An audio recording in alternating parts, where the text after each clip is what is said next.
Oh, Catherine, all this talk about alcohol. Oh, what talk? Oh, this, the good alcohol, bad alcohol, good for your health, not alcohol. I gave up and I just finally made the best non-alcoholic wine ever. Really? Yeah, I did. But just don't ask me to show you a bottle because there's no proof. That's a good one.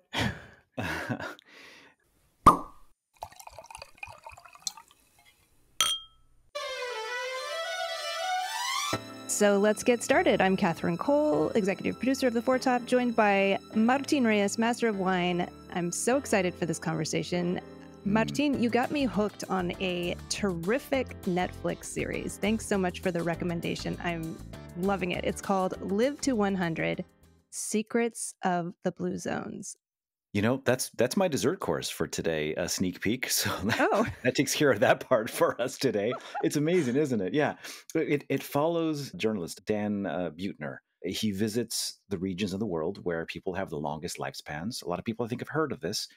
He's famously the author of the book that introduces the concept of the blue zones way back in 2008. And he's been preaching this gospel. Well, actually, not so much a gospel. He's been doing TED Talks and whatnot about talking about cultures where people regularly live to be 100 years old. yeah.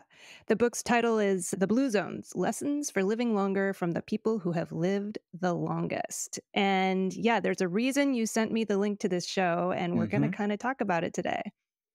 Yeah, well, we want to talk about the role of alcohol in health, and that's been making a lot of headlines recently. There's a lot of attention on this from all kinds of perspectives. And, well, you know, let's just play a couple of sound clips from the Netflix series. There's Hmm. this town in Sardinia with the highest concentration of male centenarians in the world where they drink lots of wines. And there's this quote from a village in Greece called Ikaria. Yeah, the host, Dan Buettner, is asking this delightful lady of a certain age about these herbal teas that they make from, herbs that they've gathered in the wild or grown in their gardens. And he says, "What's the best tea to drink on a daily basis?"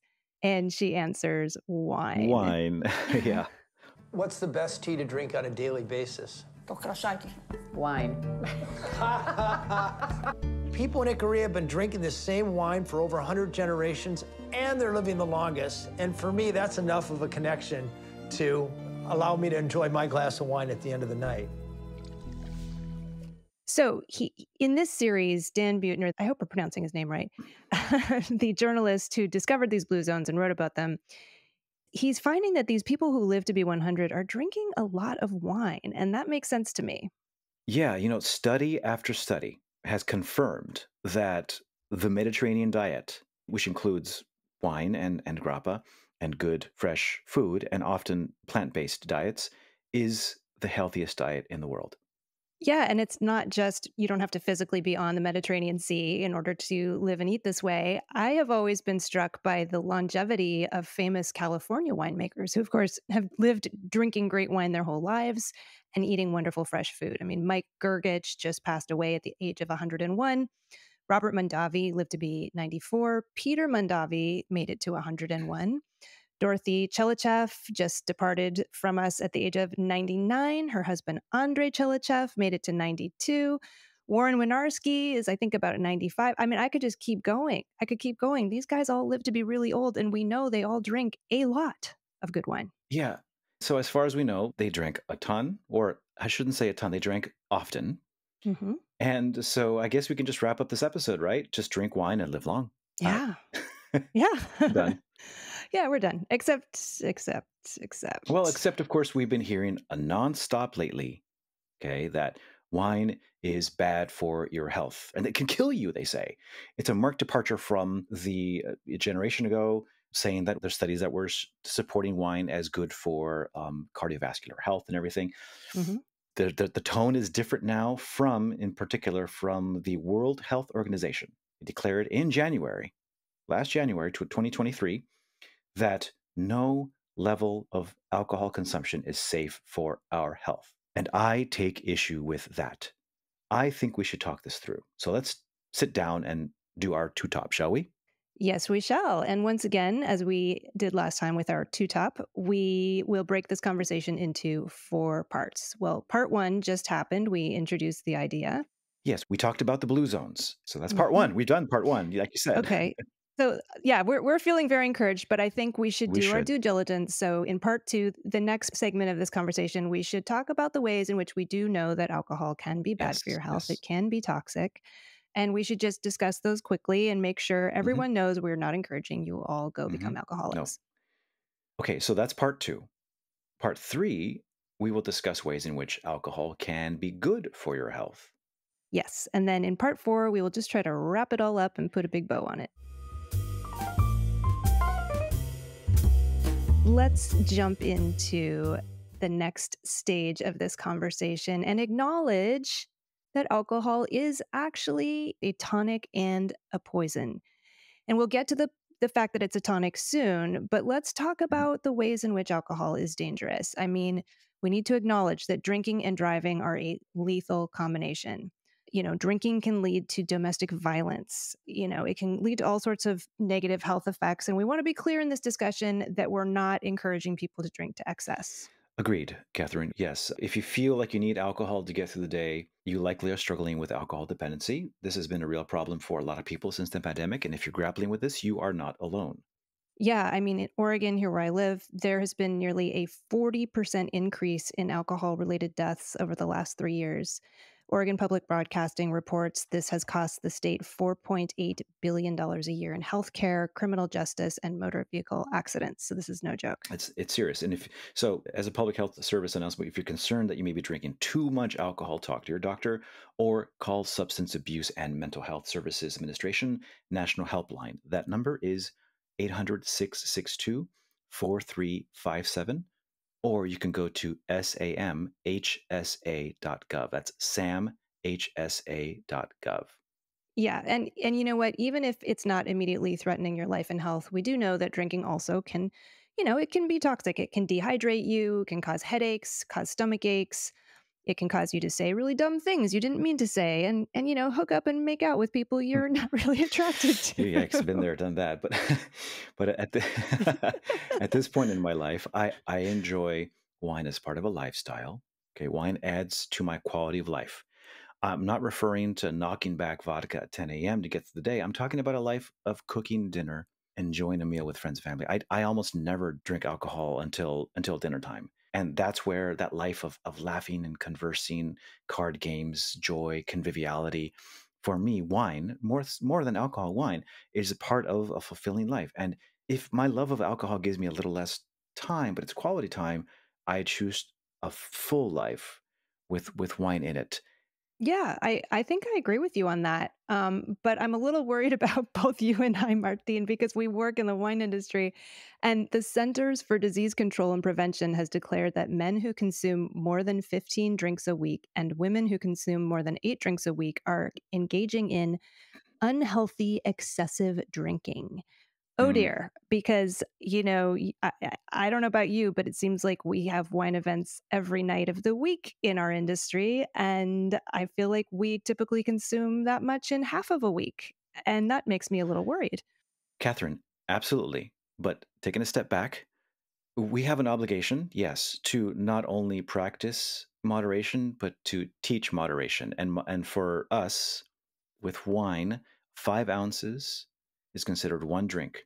Our obligation is to have moderation. And the object of part two is that under no circumstance are we advocating for heavy consumption. Alcohol is toxic at higher doses than what we've discussed, and that is important.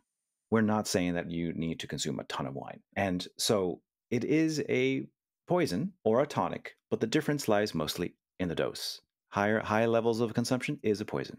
There's no question about that. Well, so this might be a good place to transition to the next part of our conversation, in which we talk about ways in which, surprise, surprise, alcohol can actually be good for our health. I warned you I was going to talk about my Do ulcer. it. And so I'm going to talk about Follow my your gut. ulcer. I have an ulcer, you guys. I'm following my gut. But here's the funny thing. I was doing some research regarding, I won't get into the gross details, but given my specific problem. I did some research, and weirdly, it turned out that in my case, moderate amounts of alcohol can actually help to reduce stomach bile, meaning it could help my ulcer.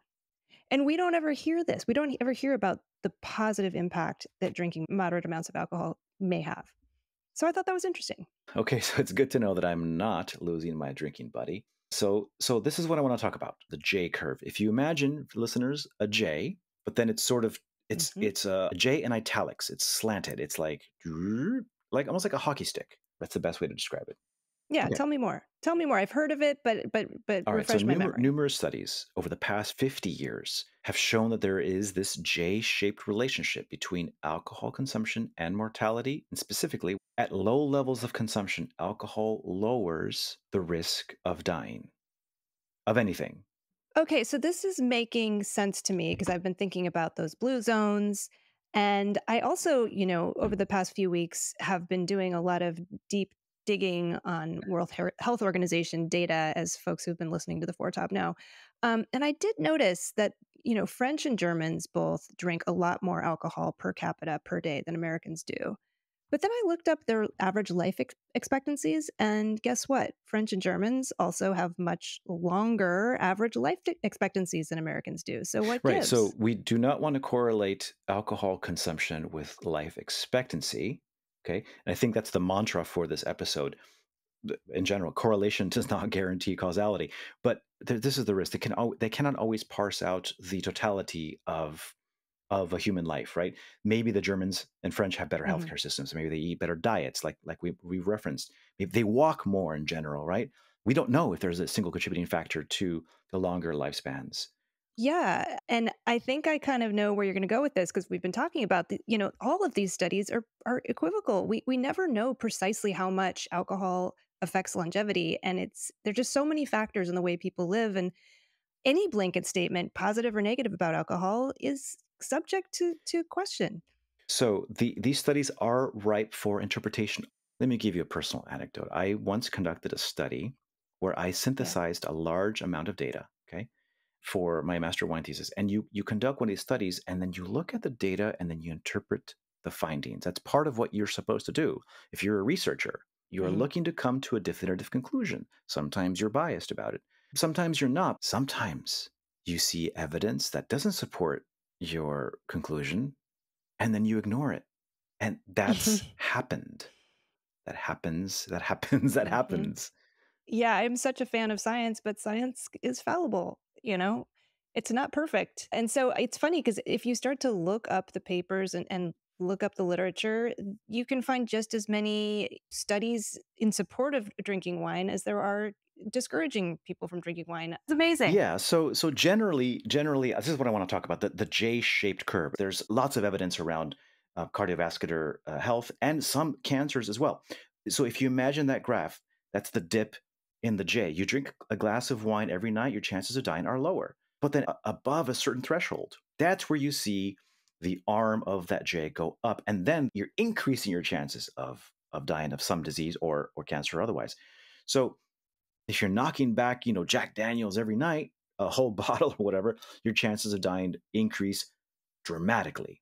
Right, but what we don't hear about in the news is the Right. bottom of that J, and there is plenty of science out there that points to alcohol being good for our health, as I just discovered. And just this past November, there was a great editorial published in Wine Industry Network. It was by the physician epidemiologist Curtis Ellison, along with Crana Stockley, who teaches at University of Adelaide. And this editorial stated that the risk of age-related diseases and total mortality are reduced for moderate drinkers by an average of 11% over non drinkers.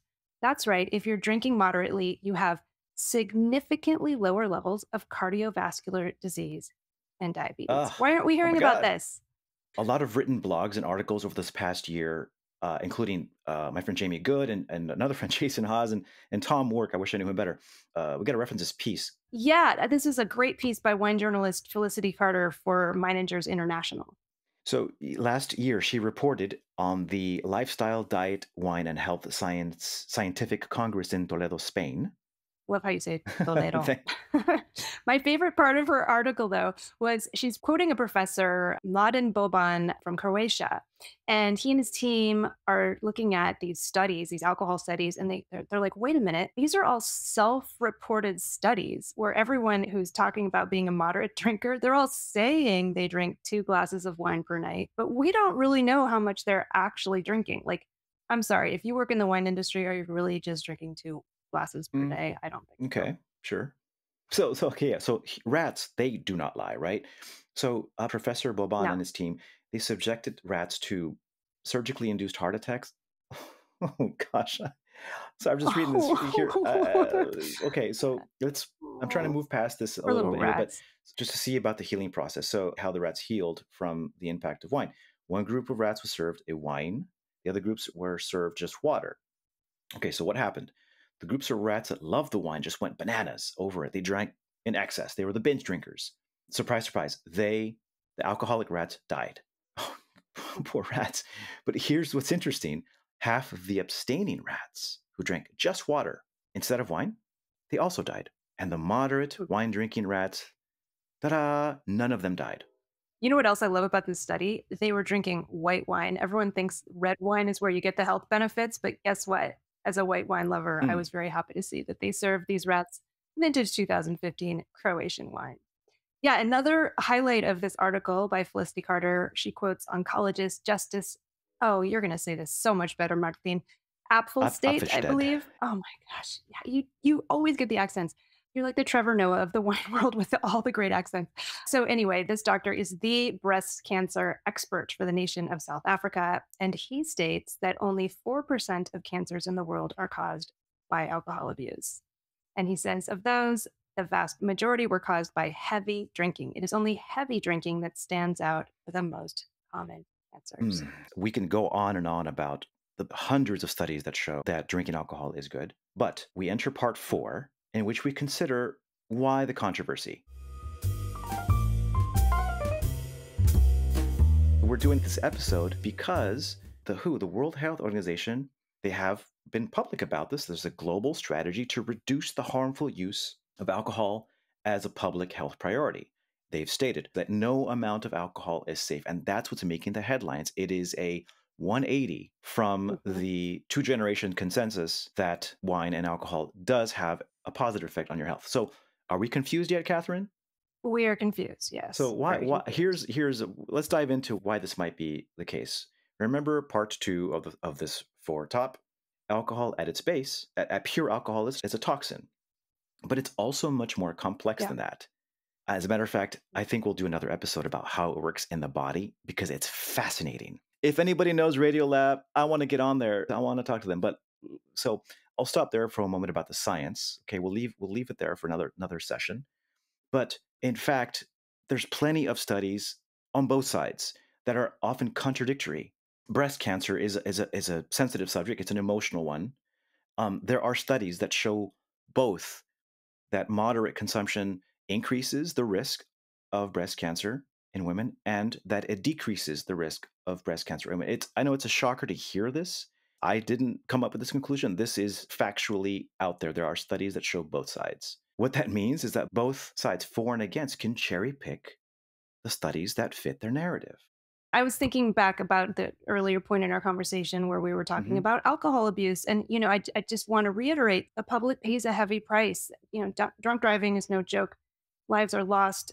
It's really easy to slip from a moderate level of what we understand after looking through these studies to be healthy drinking. It's really easy to slip over that line. And I think we all have people in our lives, loved ones, friends in the wine industry, who it's really hard for them to turn that switch off. I say to friends like, hey, don't forget, right before you go to bed, have a glass of water. Don't have another glass of wine. And there are a lot of folks where they can't turn that switch off and switch to water. So we do want to reiterate that it's tough. It's tough to just be a moderate drinker. Not only that, Yeah. but then therefore that's where it becomes, government officials, they feel like they have a noble duty, right? The public pays a heavy price, as you mentioned. So they see the statistics, they see these deaths, these studies that do show some risk of cancer, and they say, aha, look, we need to tamp this stuff down. Okay. And that's a very fair point to want to save lives and have a healthier public, except for the fact that alcohol is tricky because the nuance of this subject gets lost. And as a matter of fact, Mhm. as we were planning this episode, I know I sent you that audio of the talk from Dr. Laura Catena. She's the managing director of Bodega Catena Zapata in Argentina. She also is a practicing physician in San Francisco. And she points out that not a single government has ever authorized a randomized control study of alcohol and health, right? Yeah. When you sent me that audio, I was listening. I think I was walking the dog, and every single thing she said, Laura Catena, I was like, yes, yes. I mean, she had so many good points. One that really struck home for me because I always get frustrated when people try to compare apples and oranges when they're making an argument. And she says, it's really inappropriate for governments and organizations to be comparing smoking with drinking, which is, Hmm. we've touched upon this in the past few episodes of the Foretop with different governments pushing for increased sort of graphic images on back labels of wine and pushing for high taxation of alcohol and kind of treating it like cigarettes and like nicotine when there are so many studies that show that any amount of smoking is bad for your health. There are plenty of studies that show this, whereas limited drinking, unlike with limited smoking, can be good for your health. And in fact, it's been shown that lung cancer can be reduced. Alcohol can actually counter That's the wild. effects There of are studies that show tobacco. that. Yeah. So yeah, and even not sleeping well, getting less than 6 hours of sleep a night increases your risk of cancer. So it's hard to just lump alcohol in there. I'd also like to point out, I'm babbling here, but human beings have been drinking alcohol for at least 10,000 years. It's been a part of our culture since the beginning of time. And it's something that I think personally, because, I'm a scientist. No, I'm not a scientist, but I just feel like it's something that it's easier for us to digest because we have been consuming it for tens of thousands of years. We have not been vaping for tens of thousands of years. Yeah, I'm glad you mentioned the sleep thing. Studies that showed if you decrease to 6 hours of sleep, you increase your risk of cancer, like you said. So if you wanted that to be absurd, like comparing sleep, like Mhm. how many packs of cigarettes is one less hour of sleep, you can do that. You can tie anything to tobacco to make it look Right. bad. And that's what we see in the headlines. Yeah. So it's a false equivalent, like you said. Stop comparing apples with oranges. To build on what you said, Catherine, you mentioned earlier, here's the clincher. We talked both about how studies contradict each other sometimes. Lung cancer and breast cancer, there's for and against. Some show benefits, some show decrease of health benefits from alcohol. Collectively, nothing's changed. Those studies have been there this whole time. There's hundreds, but you can pick and choose. The anti alcohol scientists often choose to exclude a large number of studies in their meta analyses. It seems they select studies that reflect what they want their results to show and exclude many studies that do not support their chosen result. It's clearly evident that there is a public agenda. It's a noble one. They shouldn't stop, dealing with the crisis of not just alcohol, but other substance abuses too. But the fact is, regular moderate alcohol consumption protects against fatal and non-fatal cardiovascular disease and an all-cause mortality. It's small, but it's there. Thank you. I know I get so frustrated when I see these headlines and I'm like, dude, I go to yoga, I eat a Mediterranean diet. Can I just have my wine? And I think after this episode, I feel like I can. Thank you. Thank you, Mark. Well, there you go. Listeners, we got to tell you, there's a few more shockers that we could fit into this episode, but it's getting long. So we have decided, make an executive decision that we are going to review this in another episode in which I can revisit the Foretop. Catherine, you give me permission to stop by in a few weeks again? Of course. Absolutely. Excellent. There's some fun stuff to get into. I just hope Radio Lab listens. Yeah. Well, you just have to bring your jokes and all of your amazing accents and impressions. But of course, bien sûr. All right. Well, let's move on to our dessert course. And Martin, since you are the guest, please serve up some dessert.